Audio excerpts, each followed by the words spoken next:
ጤና ይስጥልኝ ከድሬ ቲዩብ ወንዙ መላኩ ነኝ። የየመን ግጭት ወደ ዓለም አቀፍ ጦርነት ተሸጋገረ። የመን ተተራምሳለች።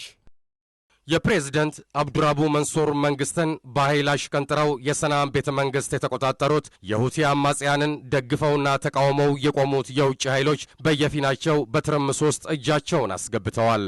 ሳውዲት አረቢያ ፕሬዝዳንቱን ወደ አገሯ ከመጥራት በተጨማሪ ሁቲዎችን በአየር ድብደባ መዋጋት ጀምራለች።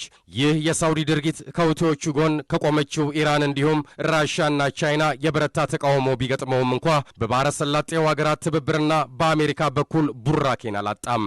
ለየመን ሰላም ንግግርና ድርድር ሁነኛ መፍትሄ እንደሆነ ቢታመንም ወዲህ በሁቲ አማጽያንና በመንግስት ኃይሎች ትግትግ፣ ወዲያ ደግሞ በአልቃይዳና በአሸባሪ ኃይላት እንዲሁም በውጭ አገራት ግብግብ የስንቅ ተይዛ እንደተናጋሽ ነው ያለችው።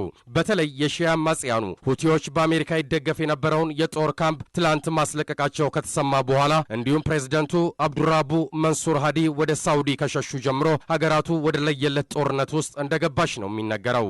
የሳውዲን የአየር ድብደባ ለመከላከል ሁቲዎች በየአቅጣጫው የአየር መቃወሚያ ሚሳይሎችን ይተኩሳሉ ተብሏል። ዘመቻ ወሳኝ ማዕበል የሚል መጠሪያ የተሰጠው የሳውዲና የግብረ አበሮቿ ዘመቻ የሰናንን አየር ማረፊያ ጨምሮ በርካታ አካባቢዎችን በአየር እየደበደበ ሲሆን ይህን ተከትሎ ጎረቤታችን ሱዳን በዚህ ወታደራዊ ዘመቻ ውስጥ ለመካፈል ፍላጎት ማሳየቷ እየተነገረ ነው። ጦርነቱን በእግረኛ ወታደር ሊቀጥሉ የተዘጋጁት ሳውዲና አጋሮቿ ወደ የመን ድንበር ጦር ማንቀሳቀስ እንደጀመሩ እየተነገረ ነው። ሳውዲ አረቢያ ብቻዋን 150 ሺህ ወታደር ልታዘምት እየተዘጋጀች ሲሆን እንደ ተባበሩት አረብ ኤሚሬቶች፣ ባህሬን፣ ኳታርና ኩዌትን የመሳሰሉ የባሕረ ሰላጤው አገሮች በዚህ ዘመቻ ይካፈላሉ ተብሏል። ትላንት እንደ ሱዳን ትሪቢዩን ያሉ የወሬ ምንጮች እንደዘገቡት ከሆነ ደግሞ ጎረቤታችን ሱዳን፣ ግብጽ፣ ፓኪስታንና ዮርዳኖስም በዚሁ ዘመቻ ለመካፈል ፈቃደኛ እንደሆኑ እየተነገረ ነው የሚገኘው።